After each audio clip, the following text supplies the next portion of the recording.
The Awakening by Kate Chopin, Chapter 5. They formed a congenial group sitting there that summer afternoon.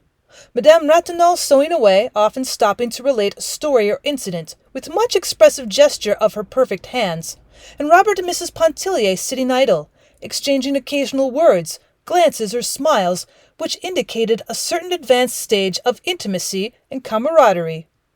He had lived in her shadow during the past month, but no one thought anything of it.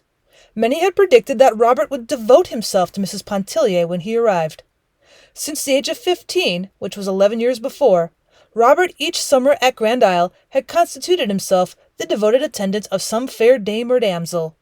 Sometimes it was a young girl, and again a widow, but as often as not it was some interesting married woman.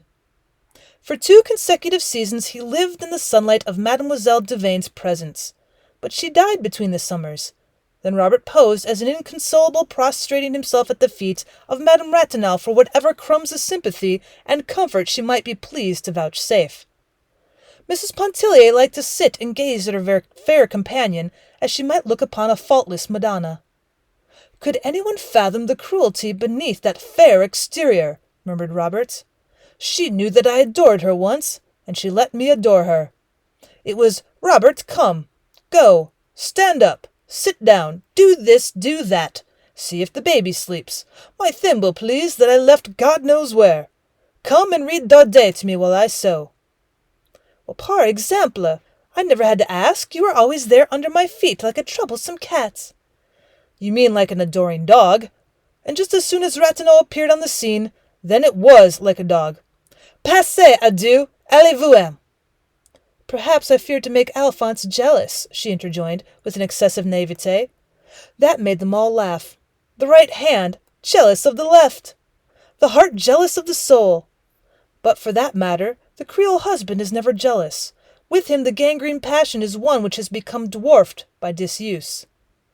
Meanwhile Robert, addressing Mrs. Pontellier, continued to tell of his one-time hopeless passion for Madame Ratinal.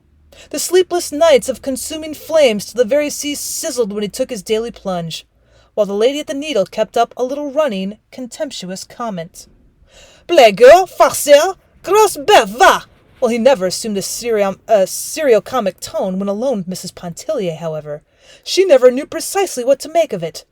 Well, at that moment it was impossible for her to guess how much of it was jest, and what proportion was earnest. It was understood that he'd often spoken words of love to Madame Ratinal, without any thought of being taken seriously. Mrs. Pontellier was glad he had not assumed a similar role toward herself. It would have been unacceptable and annoying. Mrs. Pontellier had brought her sketching materials, which she sometimes dabbled with in an unprofessional way. She liked her dabbling. She felt in it satisfaction of a kind which no other employment afforded her. She had long wished to try herself on Madame Ratinal. Never had that lady seemed a more tempting subject than at that moment, seated there like some sensuous Madonna, with the gleam of the fading day enriching her splendid colour. Robert crossed over and seated himself upon the step below Mrs. Pontellier, that he might watch her work. She handled her brushes with a certain ease and freedom which came, not from long and close acquaintance with them, but from a natural aptitude. Robert followed her work with close attention, giving forth little ejaculatory expressions of appreciation in French, which he addressed to Madame Ratinal. "Mais ce n'est pas mal. Elle s'y connaît, elle de force, oui."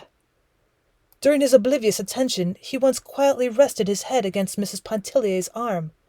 As gently she repulsed him. Once again he repeated the offence.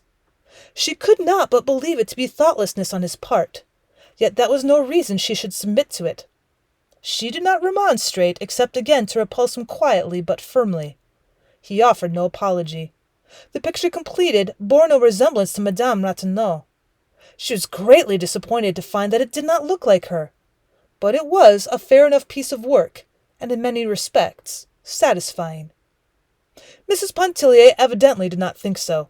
After surveying the sketch critically, she drew a broad smudge of paint across its surface and crumpled the paper between her hands. The youngsters came tumbling up the steps, the quadroon following at the respectful distance which they required her to observe. Mrs. Pontellier made them carry her paints and things into the house. She sought to detain them for a little talk, and some pleasantry. But they were greatly in earnest. They had only come to investigate the contents of the bonbon box. They accepted without murmuring what she chose to give them, each holding out 2 chubby hands scoop-like in the vain hope that they might be filled. And then away they went. The sun was low in the west, and the breeze soft and languorous that came up from the south, charged with the seductive odor of the sea. Children freshly furbellowed were gathering for their games under the oaks. Their voices were high and penetrating. Madame Ratonal folded her sewing, placing thimble, scissors, and thread all neatly together in the roll, which she pinned securely. She complained of faintness. Mrs. Pontellier flew for the cologne water and a fan. She bathed Madame Ratonal's face with cologne, while Robert plied the fan with unnecessary vigor.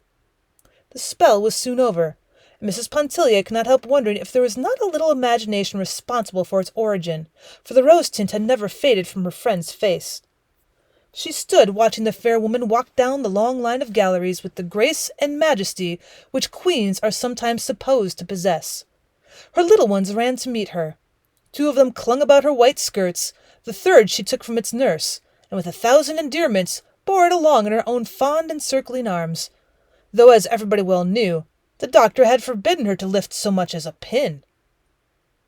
"Are you going bathing?" asked Robert of Mrs. Pontellier. It was not so much a question as a reminder.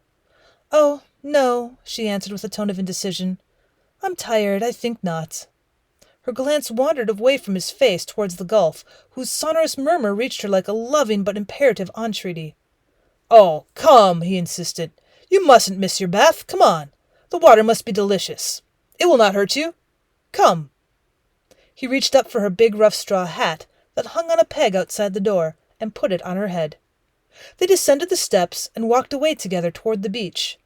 The sun was low in the west, and the breeze was soft and warm.